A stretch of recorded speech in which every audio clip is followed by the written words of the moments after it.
The security footage from the Grand Velum Hotel lobby, Room 1A, Camera 4, timestamp 9:47 p.m., would later be played in a courtroom, aired on 3 national news networks, and watched online over 40 million times. In it, you can see a man in a maintenance uniform pushing a mop bucket across marble floors.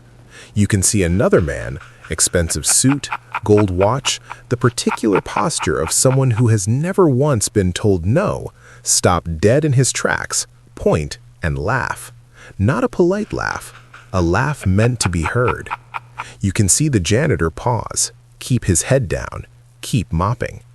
And then, 11 minutes later, you can see the janitor stand up very straight, different somehow, the way a flag straightens in a sudden wind, and say 4 words that made the man in the expensive suit go completely pale.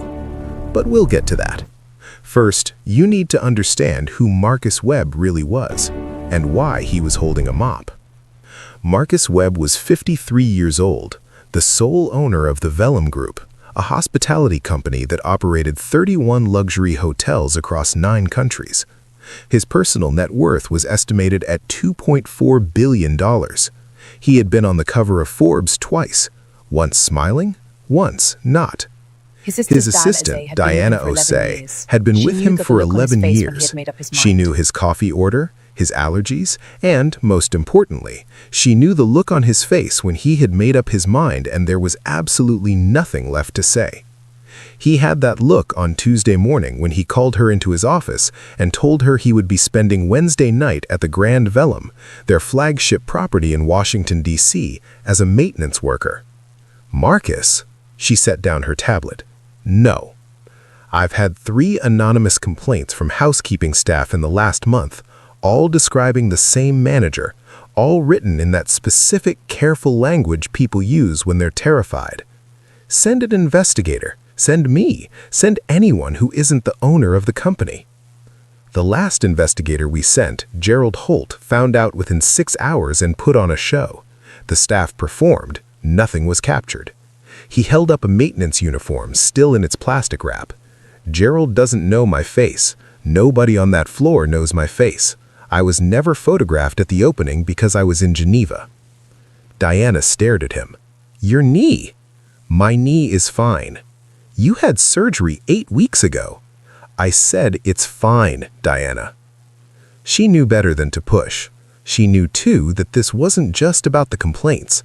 She had been with him long enough to know that the Grand Velum occupied a specific, tender place in Marcus Webb's history. His mother had worked as a hotel housekeeper for 31 years. She had died still working, 2 weeks before he could finally afford to buy her a house. He never talked about it. He also never forgot it. I'll be in the parking garage, she said finally, with Thomas and the lawyers. You call me the moment. I'll call you when I'm ready. He picked up the uniform. Not before. The Grand Velum was, by any measure, 17 stories of Italian marble and hand-blown glass in the heart of D.C. 17 stories of Italian marble and hand-blown glass in the heart of D.C. A 3-month waitlist. Its TripAdvisor rating had never dipped below 4.9. Gerald Holt had managed the property for 4 years. He was handsome in the way of men who have always used handsomeness as a tool. Careful smile, firm handshake, and ability to make wealthy guests feel specifically seen. The hotel's corporate guests adored him.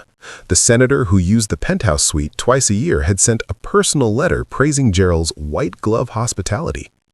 What the senator did not see, the break room where Gerald Holt clocked in an extra 45 minutes on staff time cards and pocketed the difference. The vendor agreements redirected through a shell company his brother-in-law operated. The specific, practiced way he had of speaking to service staff, quiet, close, and just threatening enough to preclude any written complaint. He had been doing it for years. He was very good at it. The marble floors were immaculate. The floral arrangements were changed every morning. Everything at the Grand Velum was exactly as it appeared to be, right up until the moment it wasn't. Josephine Achebe had worked the evening maintenance shift at the Grand Velum for 6 years. She was 31. Her mother had passed 3 years ago, cancer, fast and unfair, leaving Josephine as the primary support for her younger brother, Kofi, who was 16 and enrolled in a magnet school for engineering on a scholarship that required him to maintain a 3.5 GPA. His textbooks cost money. His bus pass cost money. Everything cost money. She had learned from her mother a very specific skill: how to read a room from the corners of it. Housekeepers and janitors occupy a particular invisibility in luxury spaces, and Josephine had spent 6 years watching people behave as though she were furniture. She had learned to catalog what she saw. She knew, for instance, that Gerald Holt was most dangerous at the end of the month when the vendor cycle closed. She knew he kept something in the bottom right drawer of his office desk. She knew that his assistant, Priya, had been crying in the women's restroom for 3 Tuesdays in a row. She knew the moment she saw the new maintenance worker on Wednesday evening that something was wrong. Not wrong bad, wrong different. The man pushed the mop bucket with the careful deliberateness of someone learning emotion, not someone who had done it 1,000 times. His hands were wrong for the work, too soft at the knuckles. He paused twice near the service corridor doors, not to rest, but to listen. She noted it. She kept her distance. She watched. Her mother's voice somewhere in the back of her head. Baby, the only power some people have is to pay attention. Don't waste it. 9:23 p.m. The lobby was quieting. The restaurant's last seating had ended. Clifton Marsh arrived through the main entrance with his usual theater, 2 associates trailing, a phone pressed to his ear, the wide, satisfied look of a man perpetually arriving. He was a real estate developer with 3 properties in negotiation with the Vellum Group. Gerald met him at the door with practiced warmth, ordered champagne sent to the suite. Marcus, pushing his mop bucket near the bellhop station, head down, watched. He saw Gerald catch sight of him, saw the slight curling of his lip, watched Gerald lean toward Marsh and say something low and amused, nodding in Marcus's direction. Marsh turned, looked, laughed, that loud theatrical laugh, the kind designed to fill a room. That's your workforce. Good God, Gerald, you run a hotel or a charity program? Gerald chuckled. We have standards for the guest floors, Mr. Marsh. The back corridors are a different situation. Marcus kept his head down. His jaw was tight. He kept mopping. Josephine, 20 feet away near the supply closet, had heard every word. She watched Marcus's hands on the mop handle, watched his knuckles go white, watched him breathe. And then, at 9:31 p.m., she heard it. She had gone to the supply closet for fresh floor solution. The door was ajar. Gerald's office was adjacent. His voice was distinct, precise. At the end of the month before the vendor cycle, a pause. Whatever he said, she's maintenance. Who's going to believe her? Josephine stood very still. Her heart was loud. She looked down at her hand. She was holding a folded paper towel. Her pen, the cheap one she used to mark supply inventories, was in her breast pocket. She thought about Kofi. She thought about her rent. She thought about the other 3 women on her shift who had complained to her, quietly, over the past year, about things Gerald had said to them in empty corridors. She thought about her mother. Baby, the only power some people have is to pay attention. Don't waste it.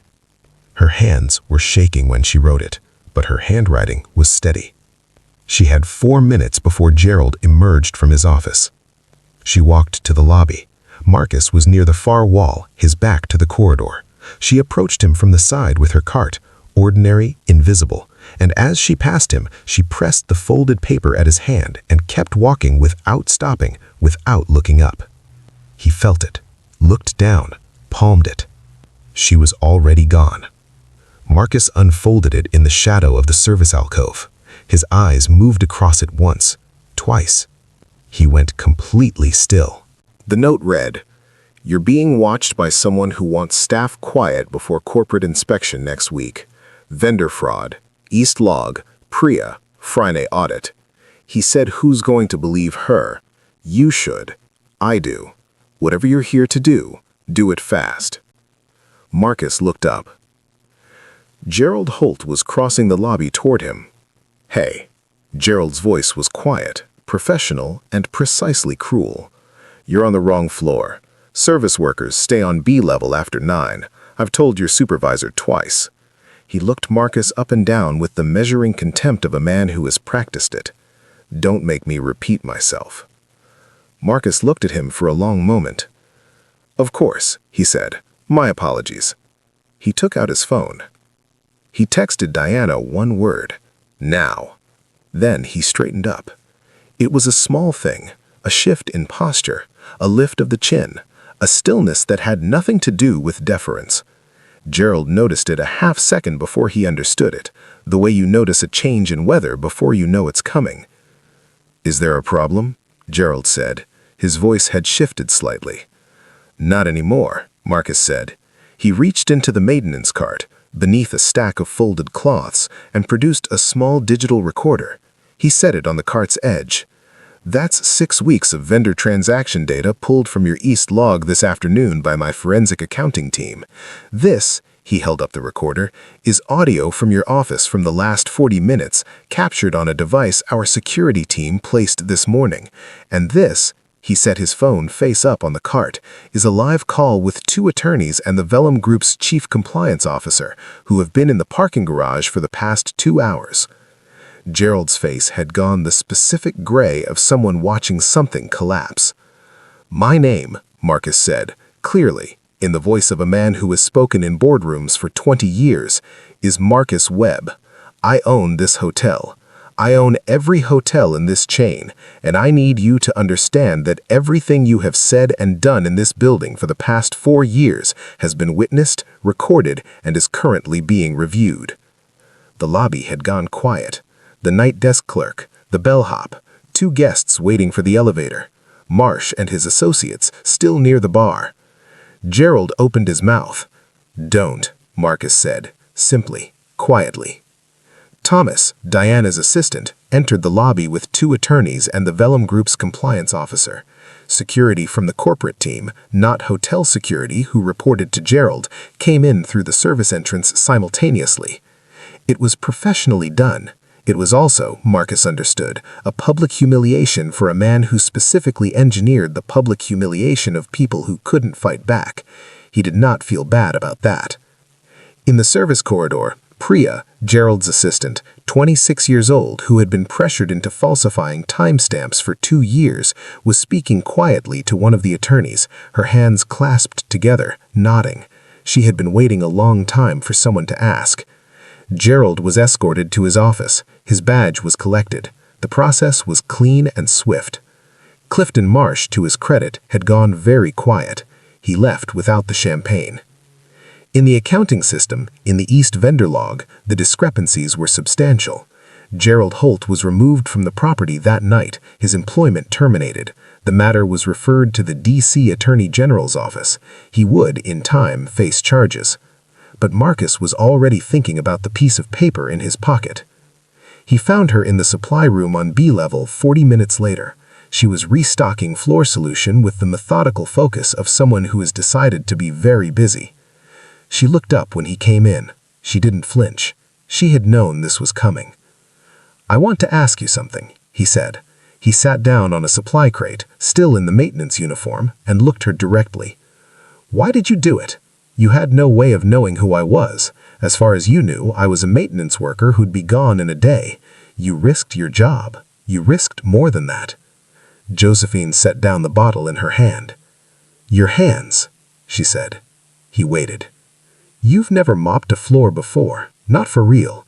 The motion is wrong. You were dragging instead of pushing, and you kept stopping in places that don't make sense unless you're listening for something. And when that man laughed at you like that, most people, when someone laughs at them like that in this lobby, they get small. They fold inward. You went the other direction. You got very still. Marcus said nothing. I didn't know who you were, but I knew what Gerald was doing, and I thought... She looked at the floor for a moment. My mother worked a job like this for 30 years. People treated her exactly the way that man treated you tonight, and she never had anyone in her corner who could do a single thing about it. She looked back up at him. I didn't do it for you. I did it because she deserved someone like you in her corner, and nobody ever showed up. Marcus Webb was quiet for a long time. "I'm sorry," he said, finally. "It's worth something," she said. He told her what he was planning. The Grand Vellum needed an interim operations manager while a permanent replacement was found, someone who knew the property, who knew the staff, who understood what the building was supposed to be. "I'm not asking you to fix what Gerald broke overnight. I'm asking you to help rebuild what should have been here all along. The role pays accordingly. There's training, support, a direct line to my office." Josephine looked at him for a long moment. "One condition," she said. "Name it." The staff who filed those anonymous complaints, the ones who were too scared to put their names on them, before I take any title, before anything is announced, I want them sat down, privately, and told directly what happened was not their fault. Their jobs are safe, and the person who made them afraid is gone. She paused. Not a memo, not HR, a person, in a room, looking them in the eye. Marcus nodded slowly. "Done." "Then yes," she said. "I'll do it." 7 months later. The Grand Vellum had been quietly, thoroughly remade. Not the marble floors, those stayed. Not the Michelin-starred restaurant, that stayed too, with a new executive chef who had come up through the kitchen rather than descended from culinary school. What changed was harder to see and impossible to fake. The way staff moved through the building without the particular cautiousness of people waiting to be corrected. The break room was renovated. The tip-sharing system was audited and restructured. Priya, who had quietly cooperated with investigators, had been promoted to operations coordinator. Josephine Achebe's name was on the door of the general manager's office. On a Wednesday evening, 7 months to the day, a man came through the service entrance. He was pushing a supply cart. His uniform was clean but ill-fitting, the way a new uniform always is. One of the desk staff started to move toward the house phone to call the back office to ask whether this was a new hire someone had forgotten to log. Josephine was crossing the lobby and saw it before it became anything. She changed direction. She reached the man first. "I'm Josephine," she said, and offered her hand. "Welcome. Let me show you where everything is." The desk staff watched her walk him toward the service corridor, pointing things out, unhurried. On the wall of the general manager's office, in a simple black frame, was a piece of paper. It was worn at the fold lines and slightly smudged on one edge. The handwriting was fast and slightly uneven, the kind you write when your hands are shaking but your mind is clear. The last line read, "Whatever you're here to do it fast." Below it, in Marcus Webb's handwriting, he had added 4 words of his own the night before he framed it. She was already there.